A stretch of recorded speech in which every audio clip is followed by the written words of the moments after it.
Soon, the whole land began to change. Every seed I planted began to grow. The crops were healthy. The ground became softer. Rain began to fall often on my land, even when others had dry days. People in the village heard about it. They came to see. Some were shocked. Some asked questions. "Nikamjika, what charm are you using?" "Did you bring magic from your travels?" I said. "No charm. No magic. Just work. I clear the stones. I plant. I water. I wait." My brothers came too. They looked around. They did not smile. The eldest one said, "We want to buy your land." I laughed. "You didn't want it before." He said, "Something is not right here." I said, "Maybe something is finally right." That night, they came and tried to break my yam plants. I saw them, but I said nothing. I woke up early the next morning, cleared the mess, and replanted. By evening, the crops stood tall again. I smiled. I knew something now. Even a hard land can grow if the hands are patient. The days passed slowly. The sun rose and fell like it always did. But something was different. People in the village started calling me names. Some said, "The quiet son is now the wise one." Others said, "Even the land listens to him." Children followed me when I walked. Old men nodded when I passed. But I did not become proud. I still fetched my own water. I still walked with bare feet. I still sang softly when I worked. One afternoon, as I sat under the bent tree to rest, a young boy came to me. He was about 7. His name was Okizi. His eyes were wide and curious. "Uncle Nkem," he said, "my father said your land used to be cursed. Is that true?" I looked at the boy and smiled. "Yes," I said. "People said nothing can grow here." "Then why is it growing now?" he asked. I paused. "Because I treated the land like a friend," I said, "not like a problem." He didn't understand fully, but he smiled and ran off. That evening, I sat and watched the sky. A gentle wind blew across the farm. The leaves danced and I heard a sound, like a whisper. It sounded like my father's voice.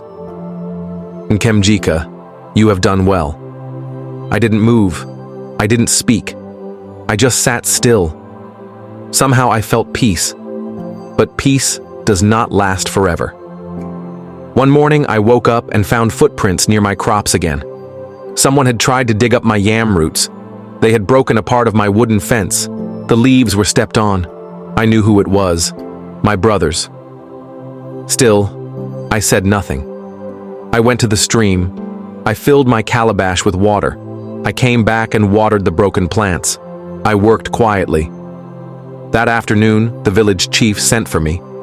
He said, "Nkemjika, we have seen your hard work. We want you to teach others." I said, "I am not a teacher." He said, "Your hands have taught more than any mouth could." That night, I sat outside my small hut and looked at the moon. I thought about my journey, from being the son no one respected, to the one who stayed beside his sick father, to the man who made the hard land grow.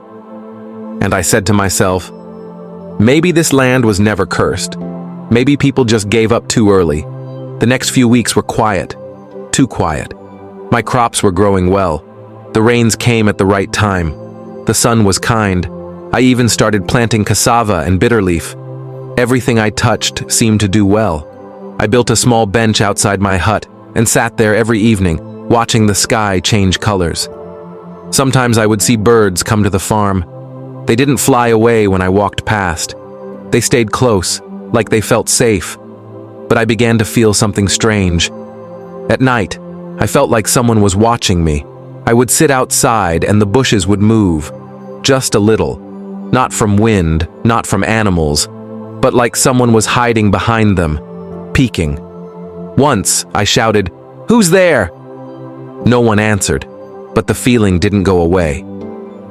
One morning, I woke up and saw something new. A small charm tied to a stick, standing at the edge of my land. It was black with red strings around it. I knew that charm. It was the kind people use when they want your farm to stop growing. I didn't touch it. I just stared at it for a while. Then I walked to the stream, filled my calabash with clean water, and came back. I poured the water around my crops. I sang as I did, not because I wasn't afraid, but because I refused to let fear win. That night, I couldn't sleep. I kept thinking about my brothers. Was it them? Was it someone else? Were they angry because my farm was doing well? The next day, I saw Obedike, the eldest. He stood at the edge of my land, arms crossed. He said, "So, this is how you enjoy yourself now?" I said, "I am not enjoying. I am working." He said, "You think you are better than us now?" I looked at him and said nothing. He looked around the farm and hissed, "We'll see how long it lasts." Then he turned and walked away.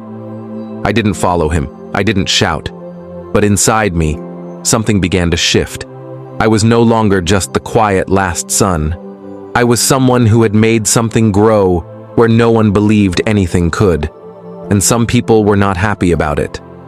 That night, I walked to the tree that bent low, my father's tree. I stood there in silence.